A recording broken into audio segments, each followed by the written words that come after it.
Welcome to this presentation on the Rosicrucian Egyptian Museum. Our museum has come a long way since opening in 1928, but we need to do more. We need to provide positive, interactive experiences to children and adults, provide teachers and their students with an engaging, memorable field trip experience, enable visitors to connect what's inside the museum with the plants in our garden, and bring hobbyists, explorers, facilitators, and experience seekers to the museum. After performing an audience analysis, I've determined that currently our primary audience falls into three categories: members of the Rosicrucian Order, educators, that is professionals, and children. The members of the Rosicrucian Order can be referred to as spiritual pilgrims. They come to sit in our gardens, peruse our library, view our art gallery, and study artifacts such as the collection's fragment of the Book of the Dead. Educators come to see our museum because our collection supports and enhances their units on history, social studies, art, and more. Educators also bring our third and largest audience category, children. Children also come in with their parents or guardians, typically to find information for homework assignments. In addition to our current audience, we need to reach others. We can bring in hobbyists, those who are interested in any aspect of ancient Egypt, for example, art, culture, or hieroglyphics. We can attract explorers, those who visit because they are curious about what's inside our beautiful buildings. We can draw facilitators, for example, parents who bring their children for fun, not because their children have an assignment to complete. We can attract experience seekers, those who are visiting San Jose and read about our museum and discover Silicon Valley or on the city's visitor website. Most importantly, by expanding our audience, we can increase the number of visitors. This slide shows the workshops that we currently offer. The column on the left includes the workshops that are 100% lecture. The column on the right lists the workshops that include lecture and an activity. Participants of the Games and Leisure in Ancient Egypt workshop learn how to play Senet, a popular game in ancient Egypt. The Scavenger Hunt workshop is geared toward families, but hasn't proven to be very popular. Finally, the Egyptian Bingo workshop includes playing bingo with hieroglyphs instead of numbers. It's a fun workshop, but not popular with educators. The lecture-only workshops aren't engaging our current primary audience, elementary school students. The lecture and activity workshops are entertaining, but they do not meet the California content standards.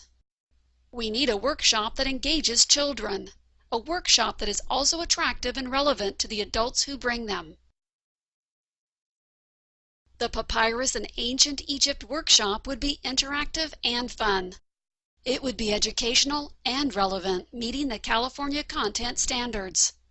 This workshop will attract more educators and their students.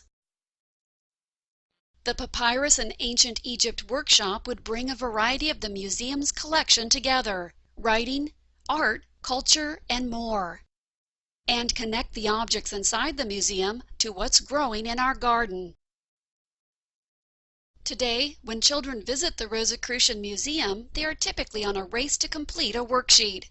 It's doubtful many or any of them notice the current display about papyrus, which is behind two panes of glass, the glass in its frame as well as the glass of the case it's located inside of. If it is noticed, it's lonely and forgettable. The one positive is that at least it mentions the papyrus growing in our garden outside. Our current display about papyrus is a missed opportunity. Papyrus was so important to ancient Egypt. It was used to make boats, rope, sandals, baskets, perfume, medicine, food, and paper.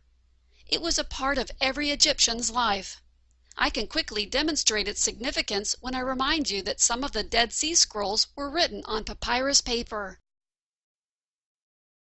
The Papyrus in Ancient Egypt workshop will increase workshop participants' knowledge about papyrus in ancient Egypt, and increase workshop participants' knowledge of how paper was made in ancient Egypt. The Papyrus in Ancient Egypt workshop brings the culture of ancient Egypt to life. Children pass by papyrus plants on their way into the museum. They see its products when they view our extensive collection. They see it growing when they tour our gardens. They'll be eager to touch, feel, and work with it in our latest workshop.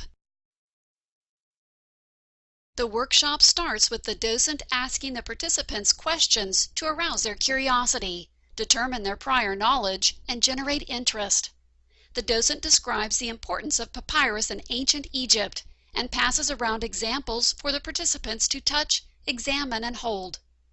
Part 1 of a 10-minute video called Ammon and Bast is shown. This video tells the story of two children who lived in ancient Egypt. Ammon is a boy who likes growing things, and Bast is a girl who wants to be a scribe. The characters are the same age as the workshop's primary participants, elementary school-aged children. The docent stops the video and briefly describes the steps required to make paper using papyrus. The participants are then divided into small groups and over a 35-minute period visit each station, rolling, layering, and pounding papyrus into paper. To enhance the experience, Egyptian music is played during this time. Next, the second part of Ammon and Bast is shown. After the video ends, the docent leads the group in a few papyrus-related games. These games are actually post-tests to determine if the desired learning objectives were met. The docent asks the participants a few closing questions, and the workshop officially ends with each participant receiving a finished piece of papyrus paper. The paper is a token of the workshop. It may also prompt the participant to return to the museum with it for use in another workshop. The Papyrus in Ancient Egypt workshop will use resources we already have. The workshop complements the existing workshops and is a natural lead-in to new offerings, such as gardening, hieroglyphic writing, and cartouche making. Teachers will be much more likely to bring their classes here on field trips once we offer a workshop that meets the California content standards. Children who have an engaging, interactive experience will want to return to our museum and will return with their families. This workshop will also attract new audience types, such as hobbyists, explorers, facilitators, and experience seekers. Thank you for your time and consideration.